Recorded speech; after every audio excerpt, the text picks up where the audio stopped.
Race something new. Paolo, last question for you. In the future, I'm thinking if that engine is faster, the 22 engine, and we get to somewhere like Austria and you've had time to develop it, do you expect it to start to shine? For sure, before a race, you are always so focused and try to be in the zone.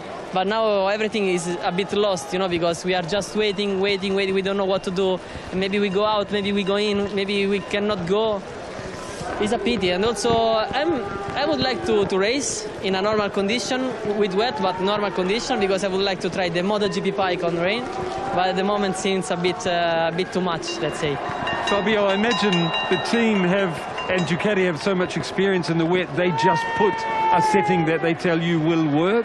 Do you have any input on how you want the setting, or you just trust them and go ride it? Well, for sure we start from our base setup of the dry, and we do all the modifyings for the wet. But honestly, I don't have any feedbacks. Also, then said to me, go out and enjoy, because we don't know anything. So also for me, it will be my first time, and yeah, I'm waiting. Fabio, thank you for your time. Good luck this afternoon. Thank you. Scenes you didn't expect to see at 3:15 on race day Sunday at the Indonesian Grand Prix. The entire pit lane is giving this lady an audience here. Well, to be honest, let's hope this works. Apparently this is a local rain ritual. Desperate times and all that. Banish away these clouds. Let's hope this... But that's where we are, and no, I mean... a lot of things have changed today. We planned on the 27-lap race, but then that got knocked back, and then the rains come in, so that sort of changed our approach again. So, no, I mean, 27-lap race was going to be a big old survival race, I think, trying to manage the tyres and whatnot. 20 laps sort of brought it back into safe range, let's say, where you could be able to push a bit more. Now having wet, this should stop pretty soon, and when it does stop, I'm assuming it's going to pull up pretty quickly. And yeah, the track won't dry completely, but I think some areas will become dry towards the end of the race. But no, fingers crossed it just stops now and we can get back underway. Jack, thanks for your time. Good luck. Mate, thank you. Yeah, thanks, Simon. Thanks to Jack Miller, yeah, echoing the sentiments of all of us here in Indonesia. We do hope that we can get underway for our pole man and our reigning world champion. Now, this lady is doing some sterling work now. She's been out on the grid. She is trying to Race something new. Paolo, last question for you. In the future, I'm thinking if that engine is faster, the 22 engine, and we get to somewhere like Austria and you've had time to develop it, do you expect it to start to shine there? As you know, once you make the choice, it's made for the whole season, no? So we have to totally transparent. It's so difficult to improve an engine like the engine we were using last year, because it already reached a very high level of performances. So obviously engineers always try to do a little bit better, but sometimes the difference is really small. So it goes back to the feeling of the rider on that engine more than on the actual performance. Paolo, thank you very much for your time. Thank you. Thanks to Ducati Lenovo team manager Paolo Ciabatti with Simon Crafar. We just saw there is the president of Indonesia. That's how big this event is for the nation of Indonesia, Mr. Joko Widodo, present, hopefully to see some premier class race action here. The local announcers are doing their best to keep the fans entertained. We've just heard them there, I think, just singing the national anthem. Of course, this was a man who rode with 20 riders on that special parade in Jakarta, which Lewis attended. Gave us a real insight and a real flavour into just how popular MotoGP is in this part of the world. It's great to have Mr. Widodo here present for what we hope is going to be a lamp. Generally, rain handlers control the weather by moving clouds. They service they usually use for big events such as weddings, musics and concerts. Well, let's hope the rain handlers manage to handle this weather. That's a great embrace between two men who've done so much together to bring this sport that we love to a country that loves our sport, MotoGP. Dorna CEO, of course, Carmelo Espeleta, embracing and they're having a conversation here with Mr. Joko Widodo, the President of the Republic of Indonesia. These two men, of course, have worked tirelessly behind the scenes for weeks, months and years to bring MotoGP back to Indonesia. There were two Indonesian Grand Prix at the Central Circuit near Jakarta back in 1996 and 1997. Popularity of MotoGP in Southeast Asia has ballooned and rocketed over the last 20 years or so. I remember going to Malaysia and Sepang when Sepang was first built back in 1999. They struggled to get 10,000 fans through the gate. Now you can get 150,000 fans coming to Sepang. It's always great to have international races, to bring the sport to new audiences, to bring the sport to where they love MotoGP. Of course, we race in Thailand, we race in Malaysia, we race in Japan, in this part of the world, and we're hoping that we get to race in Indonesia in 2022 as well. Stick with us, be patient.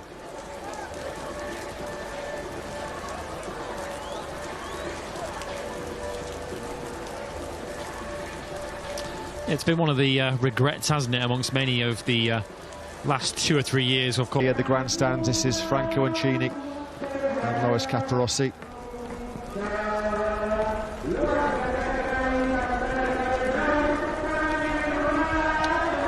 Yeah, we've spoken about the passionate support that they have for MotoGP in this part of the world. They also take it as a great source of pride as well for MotoGP to be visiting this part of the world. We mentioned earlier on, the welcome from the locals here has been... Wasn't going to be open before 15:45 local time. It's now 15:36. That's been pushed back by a further 15 minutes at least. The pit lane will not open before 4 p.m. local time now. So that's about another 24, 23 minutes away. As we say, we'll keep our fingers crossed that by that stage, MotoGP bike engine fired up in pit lane. Let's hope that bike is going to get ridden in anger at some stage. We're 20 minutes away from the next update. Pit lane will not open before 4 p.m. local time. Well, you can see everyone obviously huddled up under the shelter. They've been using that shelter all weekend to really keep themselves out of the sunlight and keep themselves in the shade through practice. Many of our colleague Matt Dunn walked down pit lane on Thursday lunchtime, and they had fans outside all the pit boxes to try and keep everybody cool. It's certainly been the heat that's been the main. In the best way as possible. We started very well. Morbidelli, for me, he could also start from the first row without the crash yet in qualify. Now, basically, we throw away all the data we gather in 5 days, basically. But I'm really now doubting if we can start, because apparently the tarmac doesn't drain. There is a lot of water, so I don't know until when we will be able to postpone the start of the race. Getting back to Morbidelli, I was really happy to see the old Franco flashes of him come back. From inside the box, do you feel he's back on track? Yeah, definitely. He's very happy now. Every time he wants to push, he's fast. He got back the confidence, the speed. Even in Qatar, for me, he looked much better compared to the winter test, and here even more. It's for sure a good and important point for us, because now we can really compare the two rider data during the race weekend, and as you know, one can push the other one, and that's our aim. Mayo, thank you for your time, and I hope you get to go racing. Me too. Eyes on the weather radars, the weather technology. Can we glean anything from that little map there as we again look at all the local dignitaries? I really do hope that we can get some MotoGP race action in here, because it would be the perfect way to end what's been such a brilliant weekend all round. As Lewis touched upon, we had a fantastic welcome when we first arrived here in Jakarta. The parade of 20 riders with President Mr. Widodo. It was like rock stars, wasn't it? And this was all part of what we hoped was going to be a really special grid ceremony to kick off the Indonesian Grand Prix. We saw the special grid ceremony for the first time precede the Qatar Grand Prix a couple of weeks ago. It was a real nice new feature. Even though they can't go on the grid and they can't perform out on the circuit, well, the band are still going to play the Indonesian national anthem. So myself and Lewis will just pause for a couple of moments.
Well, you've got to give credit to the Indonesian authorities here. They're doing everything they possibly can to keep the patient fans, the expectant fans, entertained and occupied as we continue to have this unfortunate rain delay here.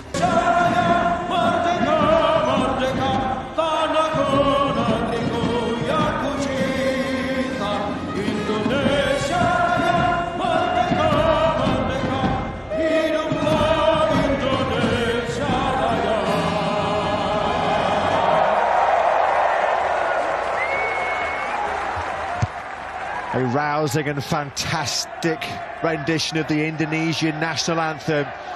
Some positive news to bring you as well. It looks like the rain just has started to ease off.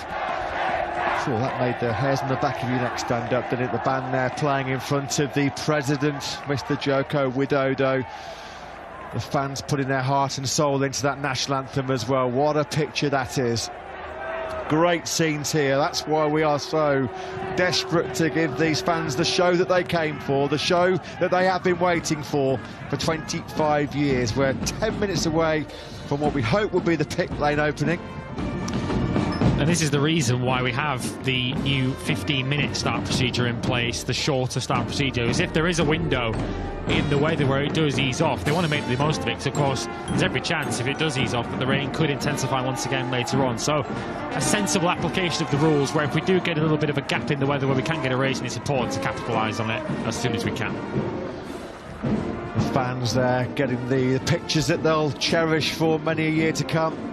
Hopefully they'll get some pictures of MotoGP bikes being ridden in anger around this Mandalika circuit. There has been a little bit of a break in the torrential rain. Let's hope those clouds can clear off and we can get some race action coming up. We can hear a few MotoGP bikes just being warmed up in the pit lane. That's got the fans cheering, and this will hopefully get us all cheering, because the new schedule has just been released. There you can see on your screens, pit lane will open as we'd anticipated and as we'd hoped at 4 p.m. local time for a race start at 4:15 local time, so about 75 minutes Indonesian Grand Prix. There is the president then, Mr. Joko Widodo, who is finally, after all of his effort and all the effort of the authorities here in Indonesia, it looks like, thankfully, we are going to get MotoGP action here in Indonesia for the first time since 9 in the news that we have just brought you sitting at home. We thank you for your patience wherever you are in the world. We know some of you, particularly in Europe, have had a pretty early start to watch the race action. Hope you've got some strong coffee on board and you can now enjoy what will be, of course, a shortened 20-lap Indonesian Grand Prix.